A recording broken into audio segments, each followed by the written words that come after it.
Мама, ертегі айтып берші. Балалар, ертегі тыңдағыларың келе ме? Жақын отырыңдар. Лайк басып, каналға жазылып, қоңыраушаны басуды ұмытпаңдар.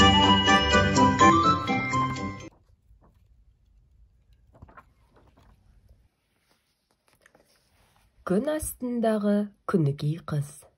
Бұрынғы өткен заманда бір жесір кемпір болыпты. Бұл кемпірдің перзент дегенде жалғыз баласы, мал дегенде 10 шақты ешкісі бар екен. Бала ешкілерін бағып жүреді.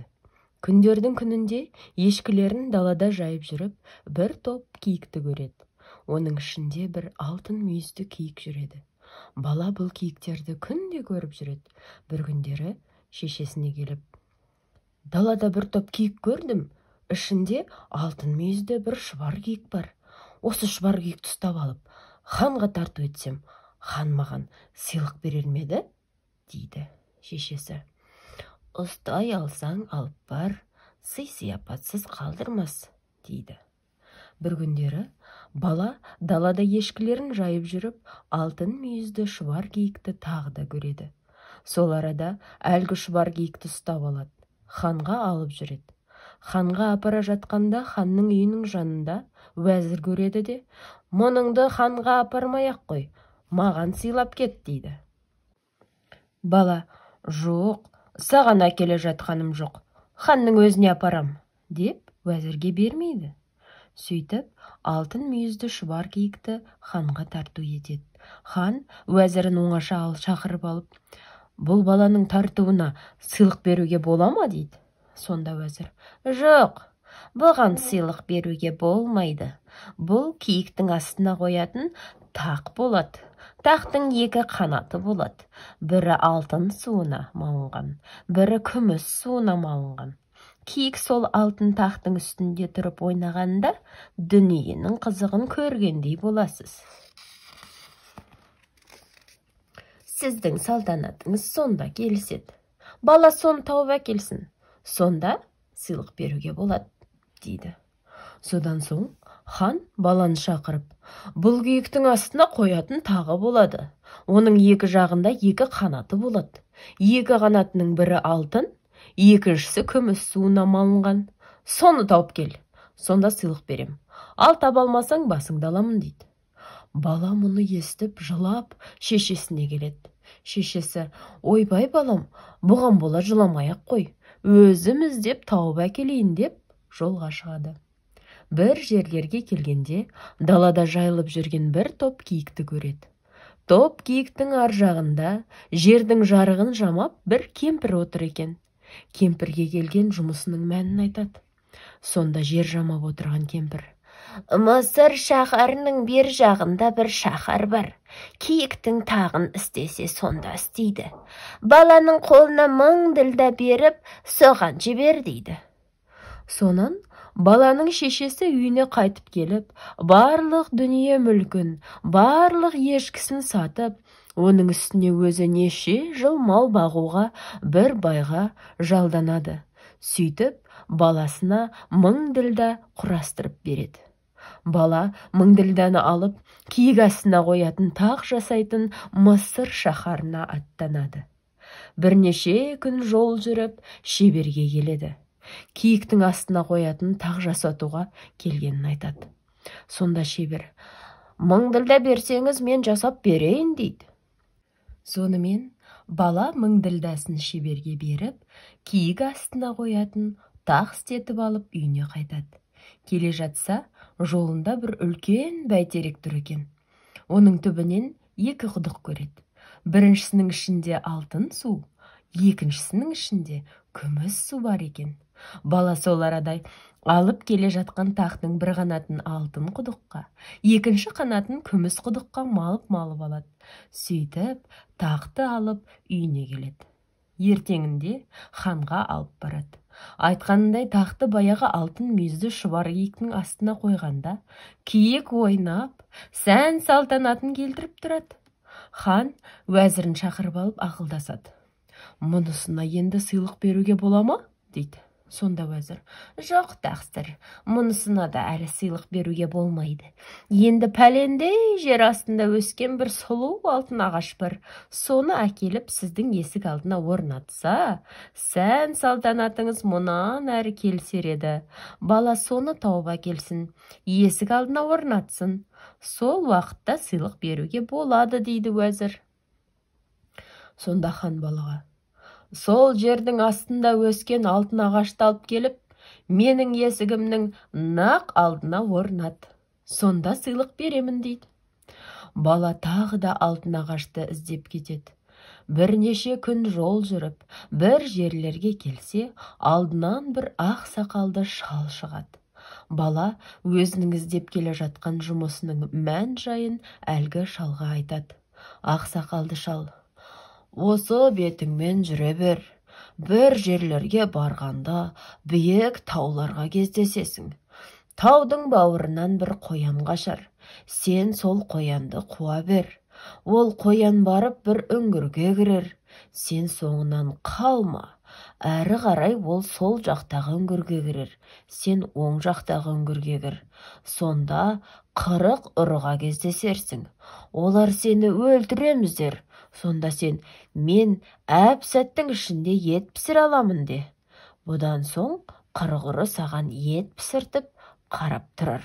Сен етті қазанға салып, мына кездікпен түртіп қалсаң, ет өзінен өзі пісіп шығады, деп шал балаға бір күміс сапты кездік береді.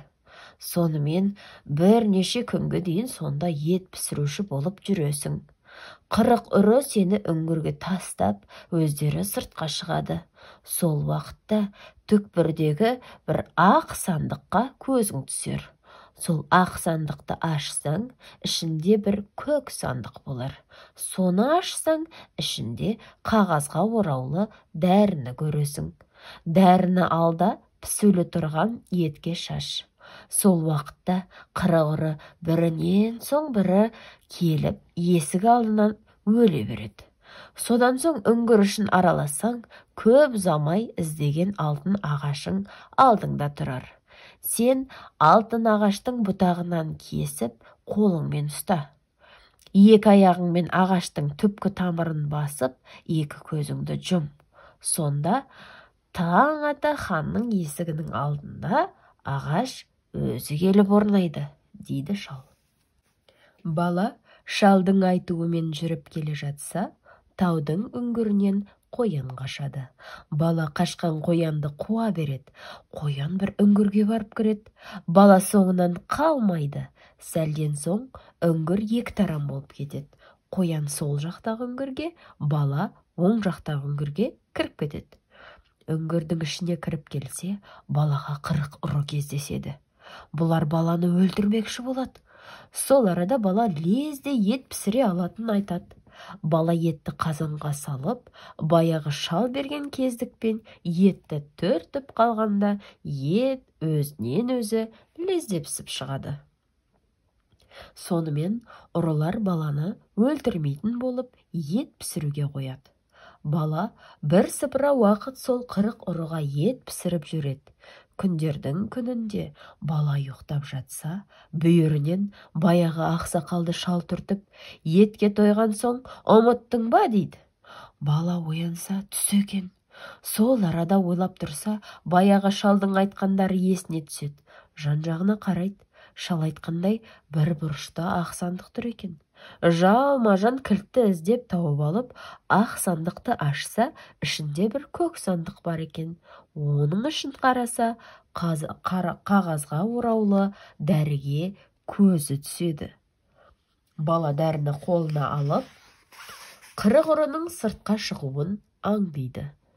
Бір күндері 40 ұры түгел сыртқа шығады. Бала жалма-жан етті пісіреді де дәріні етке шашып жібереді. Сол арада 40 ұры бірінен соң бірі есік алдына келіп, топырлап өле береді. 40 ұры түгел өліп бітеді. Бала үңгірдің ішін еркін аралап, жан-жағына қарап жүрсе, жер астында жалғыз өсіп тұрған ағашты көреді. Сол арада алтын ағашты қолымен мықтап ұстайды да, екі аяғымен түпкі тамырын басып, екі көзін жұмады. Бала көзін ашып қараса, таң сарғайып атқан. Өзі алтын ағашты ұстаған күйі хан есігінің алдында тұр екен. Таңертең хан уәзірлерімен алтын ағашты көреді. Бұрынғы ма? Ханның салтанаты тіпті артып кетеді. Алтын қанатты тақтың үстінде алтын мүйізді шұбар киік ойнап тұрады. Мұны көріп хан балаға риза болады. Оған сыйлық бермек болып, барлық уәзірлерін шақырып ақылдасады. Баланың бүйтіп бағы артқанын көре алмай, уәзірлері күндейді, жиылып ақылдасады. Ханға айтып, бұл баланы тағы да бір жерге жұмсайық. Күнікей қызды тауып әкелсін дейік. Ол өте алыста. Адам аяғы жетпейтін жер. Оны іздеп барушылардың өлмей қайтқаны жоқ. Бұл да солардың аяғын құшсын. Хан уәзірлерімен ақылдасады. Қане, балаға қандай сыйлық береміз дейді? Сонда баяғы уәзір тұрып, тақсыр, сіз өзіңіз болсаңыз қартайдыңыз. Өмір бойы нәресте сүймей бір перзентке зар болып өтесіз бе? Біздің ойымызша, қартайған шағыңызда сізге серікке жарайтын пәлендей жердің күн астында Күнікей деген қыз бар. Бұл бала сол қызды тауып әкелсін.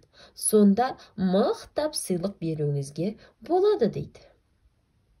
Хан тағы да балаға, сол күн астындағы Күнікей қызды тауып әкел, сыйлықты сонда беремін дейді. Ол Күнікей қызды іздеп кетеді. Әлденеше күн өткенде алдынан екі алақанына екі тауды салып жүрген бір дәу кездеседі.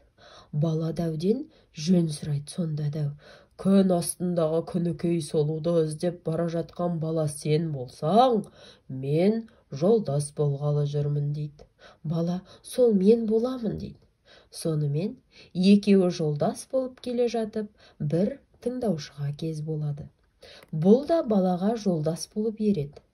Тағы да жүріп келе жатса, алдынан екі көлдің суын екі ұртына ұрттап жүрген тағы бір дәугез болады. Бала жөн сұрайды. Ол екі ұртындағы суын көлдерден өзенге қайта қойып, күн астындағы Күнікейді іздеп жүрген балаға жолдас болғалы жүрмін дейді. Сонда ендеше мен сол бала боламын дейді. Сонымен бұл да үшеуіне қосылып, төртеуі жолдас болып жүре береді. Келе жатса, екі аяғына екі батпан тас байлап алған, ойдан қырға жүгіріп жүрген жел аяққа кез болады. Бала жөн сұрайды. Жел аяқ, мен күн астындағы Күнікей қызды іздеп бара жатқан балаға жолдас болғалы жүрмін дейді. Бала, ендеше сол мен боламын дейді. Сонымен бесеуі жолдас болып жүріп келе жатса, бір шұқырдан көп балалармен тырмысып, шыға алмай жатқан бір құмырсқаны көреді. Бала құмырсқаны балаларымен шұқырдан шығарып жібереді. Сонда құмырсқа балаға риза болып, сендер мені шұқырдан шығарып жібердіңдер. Менің сендерге бір пайдам тиер. Мен мына бір қанатымды жұлып берейін. Керек бола қалсам, тұтатарсыңдар. Сол кезде қастарыңнан табыламын деп, бір қанатын жұлып береді. Бұлар күн астындағы Күнікей қызды іздеп кете барды. Күн астындағы Күнікей қыз от тауының ар жағында тұратын бір ханның қызы екен. Ол ханның бір үлкен көк төбет иті бар екен. Сол ит күн астындағы Күнікей қызға келе жатқан адам болса, дыбысын 100 шақырым жерден сезіп, алдынан шығады екен. Қандай батыр, мықты адамдар болса да, көк төбет ит барлығын жалғыз өзі жайратып салады екен. Қызды іздеп барған адамның сау қайтпағаны содан екен. Мұны білген адамдар көк төбеттен қорқып, қызға баруға жүректері дауламапты. Баланың жолдастарымен келе жатқанын ит 100 шақырымнан біліп, жер дүниенің шаңын боратып, арсылдап алдарынан шығады. Баяғы тау көтерген дәу Қолындағы бір тауын итке жіберіп кеп қалғанда, көк төбет таудың астында сеспей қатады. Итті таумен бастырып өлтіріп тастап, бұлар тағы жүріп кетеді. Жүре-жүре күн астындағы күнікей қыздың үйіне жетеді. Хан бұлардан жөн сұрайды. Сонда бұлар: осы жақтағы күн астындағы күнікей қызды іздеп келеміз. Іздеп келуші мына отырған бала. Біз жанына ерген жолдастарымыз дейді. Сонда хан: жолдарыңда бір көк ит кездесті ме деп сұрайды. Жолда бір күшікке кездесіп едік, біздің лақтырған кесегіміздің астында үн өшіп өліп қалды дейді бұлар. Хан бұлардың күшіне қайран қалып отырады. Хан ертеңіне ел жұртын жиып балуан күрестіреді. Осы топта кімде-кім күресіп шығып күші асса, қызымды соған беремін дейді. Ханның елі жағынан бір егіз балуан шығады. Бала жағынан екі қолына екі тау ұстап жүретін дәу шығады. Екі балуан күресіп дәу жығып кетеді. Бірақ хан сөзінен танып бұл жолы қызын бермей, енді жаяу бәйгеден озып келгенге беремін дейді. Жаяу жарысқа ханның елінен бір жүйрік мыстан кемпір шығады. Мыстан кемпір қолына екі шыны арақ ұстап шығады да, жолда желаяққа ішкізіп, мас қылып, өз жүгіріп кетеді. Бала тыңшыға айтады: кім алда келе жатыр екен, соны тыңдашы дейді. Тыңшы тұра қалып тыңдап: кемпірдің дыбысы білінеді, желаяқтың дыбысы білінбейді дейді. Бала сол арада баяғы кездікті қолына ұстайды. Сол кезде ұйықтап жатқан желаяққа дыбыс беріп оянады. Желаяқ оянып, жан-жағына қараса, кемпір жоқ. Сол арада жалма-жан жүгіріп отырып кемпірге жетеді. Қолына бір уыс топырақ алады да кемпірдің алдынан өте беріп, топырақты көзіне шашып жібереді. Кемпір көзін уқалап аша алмай жатқанда желаяқ озып кетеді. Хан сонда да қызын бермейді. Қызын жасырып, тығып қояды да, кімде-кім қызымның қай жерде екенін тапса, соған беремін дейді. Бір мезгілде тыңшы тыңдап жүрсе, хан қызын жер астындағы бір үйге жасырып қойған екен. Қыз сол үйде кесте тігіп отырып, қолындағы инесін жерге түсіріп алады. Тыңшы тыңдап біліп, тауып алады. Хан бұларды темірден салынған қонақ үйге жатқызады. Қонағасы беріп, сыйлап жатқызғаннан кейін, қонақтар жатқан үйдің сыртынан өртейді. Бұлар түн ортасында оянып кетсе, үй өртеніп бара жатыр екен. Көл ұрттаушы дәу ұртындағы бір көлдің суын бүркіп тастап, өртті сөндіреді. Содан соң тып-тыныш ұйықтап жата береді. Хан бұларды өлді деп күлін қарайын деп келсе, бәрі де тып-тыныш ұйықтап жатыр екен. Хан тағы ойланып, бір амал табады. Ертеңіне 40 қызбен қызымды қатар тұрғызам. Солардың ішінен танып алғанға қызымды беремін дейді. Ертеңіне 40 қызды бірдей киіндіріп, қатарлап қояды. Қараса, бәрінің киген киімдерінің түсі бір. Ешкім тани алмайды. Бала сол уақытта баяғы құмырсқаның қанатын тұтатып жібергенде, құмырсқа келіп, 40 қыздың арасында тұрған күн астындағы күнікей қыздың алдынан шығады. Бала күн астындағы күнікей қызды содан таниды. Ханның басқа істейтін амалы болмайды. Амалы таусылып, ақыры күн астындағы күнікей қызды балаға береді. Күн астындағы күнікей қызды алып, бұлар еліне қайтады. Жолдастар өздері балаға ілескен жерге келгенде, қалғандарымен қоштасып, жол жөнекей қалып отырады.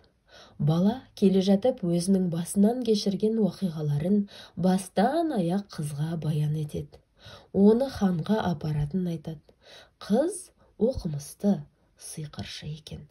Баланың ерлігіне сүйсініп, қатты риза болады. Бір сыпыра жүрген соң, ханның еліне жетуге қанша күн қалды деп сұрайды. 2 күншілік жер қалды дейді бала. Сонда қыз: сен озып ханға бар, менің алдымнан шықсын. Ең алдында хан, оның соңында уәзірлері жүрсін. Ең артында өзің жүр дейді. Бала ханға барып қыздың алдынан шығарады. Қыз келе жатқан ханды қасқыр, уәзірлерді түлкі қылып жібереді. Қасқыр мен түлкілер бірін-бірі қуып кетеді. Ал күн астындағы күнікей қызды бала алып, екеуі той жасап қосылады. Ел жұрты баланың ерлігіне риза болып, оны хан сайлайды. Ертегі ұнаса, каналға жазылып, қоңыраушаны басып қой. Сені алды тағы да көптеген қызықты ертегілер күтеді.